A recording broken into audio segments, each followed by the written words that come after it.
खबरें जो आपको सीधे जोड़ती हैं हमसे, जिनका आपकी जिंदगी पर होता है सीधा असर।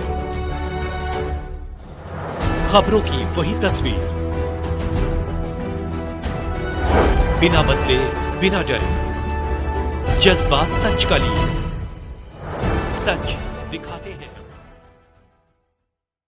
आगरा में पर्यटन संस्कृति मंत्री जयवीर सिंह पहुंचे। आगरा पीएम मोदी के जन्मदिन पर चलाया सेवा पखवाड़ा। ताजमहल पश्चिमी गेट के पास चला स्वच्छता अभियान। 2 अक्टूबर तक सेवा पखवाड़ा चलाना हमारा अभियान। अखिलेश और इंडी गठबंधन के लोग हताश और निराश हैं। पर्यटन मंत्री उत्तर प्रदेश में जहां अपराध हुआ उनके ही चहेते क्यों निकलते हैं। अयोध्या, कन्नौज, सुल्तानपुर जैसी घटनाओं में इन्हीं लोग ही शामिल निकले। जनता ने दिया था नारा, जितना बड़ा अपराधी उतना बड़ा अपराधी। गिरोह के लोगों पर कार्यवाही होती है तो सरदार की भूमिका निभाते हैं अखिलेश। उत्तर प्रदेश में 10 सीटों कर हो रहे हैं उपचुनाव, आएंगे अच्छे परिणाम। विपक्ष ने लोकसभा चुनाव में झूठे वादे कर लोगों को किया गुमराह। सैन मेडिकल के रक्तदान शिविर में होंगे सम्मिलित ग्राम पंचायत, राशन की दुकान, पुलिस थाने का करेंगे निरीक्षण। CHC बिजपुरी, कृषि विज्ञान केंद्र बिजपुरी, भाईपुर गौशाला का निरीक्षण। ग्राम पंचायत, राशन की दुकान, पुलिस थाने का भी निरीक्षण। विकास कार्यों, कानून व्यवस्था की करेंगे समीक्षा। बैठक शाम 5 बजे सिरसागंज फिरोजाबाद के लिए होंगे रवाना। आगरा से शीतल वर्मा की रिपोर्ट। किस तरीके से ये कार्यक्रम चलने वाला है? जैसा कि पूरा देश और दुनिया जानती है, आदरणीय मोदी जी के जन्म दिवस के पावन मौके पर आज सेवा पखवाड़ा की शुरुआत का पहला दिन है। सेवा पखवाड़े को स्वच्छता दिवस के रूप में, रक्तदान दिवस के रूप में या विभिन्न प्रकार की तमाम जन कल्याणकारी योजनाओं को लागू करने के दिवस के रूप में हम लोग इन 15 दिन का आयोजन आगामी 2 अक्टूबर, जिस दिन हमारे राष्ट्रपिता महात्मा गांधी जी का जन्म दिवस है, उस तक चलाने का काम करेंगे। और इन 15 दिनों में अंतिम छोर का व्यक्ति, जिसको कोई पूछने वाला नहीं, जिसका कोई पुरस्कार लेने वाला नहीं, जिसको कोई लंबी आजादी के अंतराल भी जिसकी बेहतरी के लिए कोई प्रयास नहीं हुए, उसके जीवन में मुस्कान आए, उसके जीवन में एक नई सकारात्मक रचनात्मक पहल हो, ये प्रयास भारतीय जनता पार्टी का संगठन और पूरा देश आज से शुरू करने जा रहा है। इसी परिप्रेक्ष्य में आगरा की इस ऐतिहासिक धरती पर आज सफाई अभियान के तहत इस कार्यक्रम की शुरुआत हमारे सम्मानित माननीय क्षेत्र के विधायक जी, हमारे जिला पंचायत अध्यक्ष जी, हमारे अन्य सभी पदाधिकारी और जिला प्रशासन के साथ ये शुरुआत की गई है।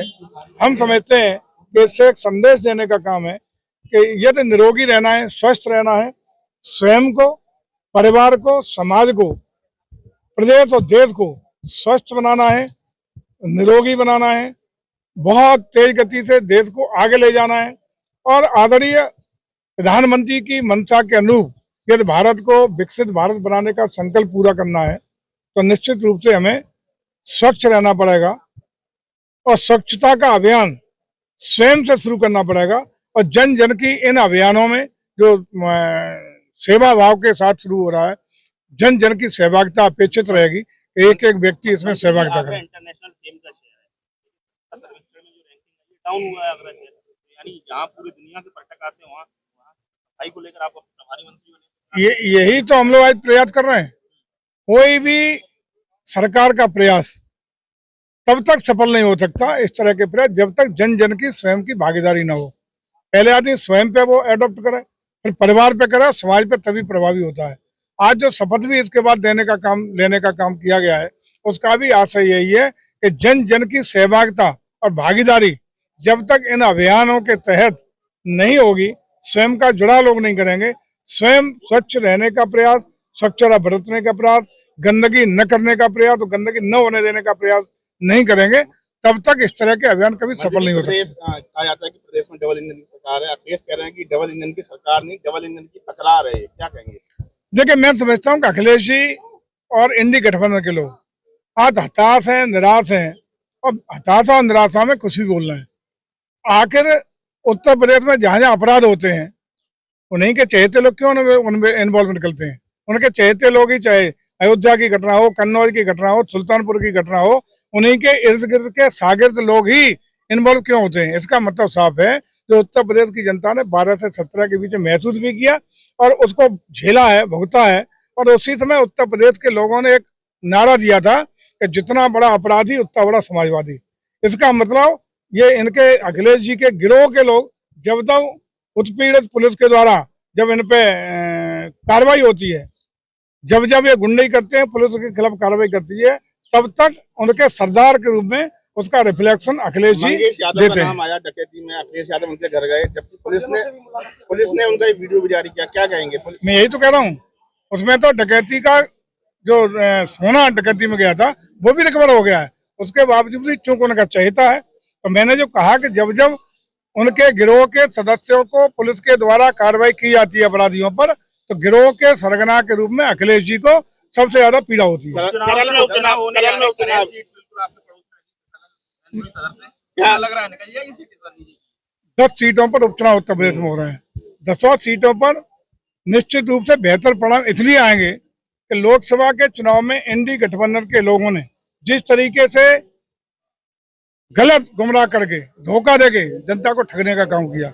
उन्होंने कहा 400 आ जाएंगे, इसलिए भारतीय जनता पार्टी मांग रही है कि संविधान बदल देंगे। 400 इसलिए मांग रहे हैं कि आरक्षण खत्म कर देंगे। 400 इसलिए इन्हें मत आने दो, हमें इसलिए जिता दो कि हम हर साल हर महीने महिलाओं को 8,500 रुपये, साल में 1 लाख रुपया हर महिला को देने का काम करेंगे। हर मरवाए गए, आज महिला बेचारी सड़कों पर अपने को ठगा था महसूस करके घूम रही है।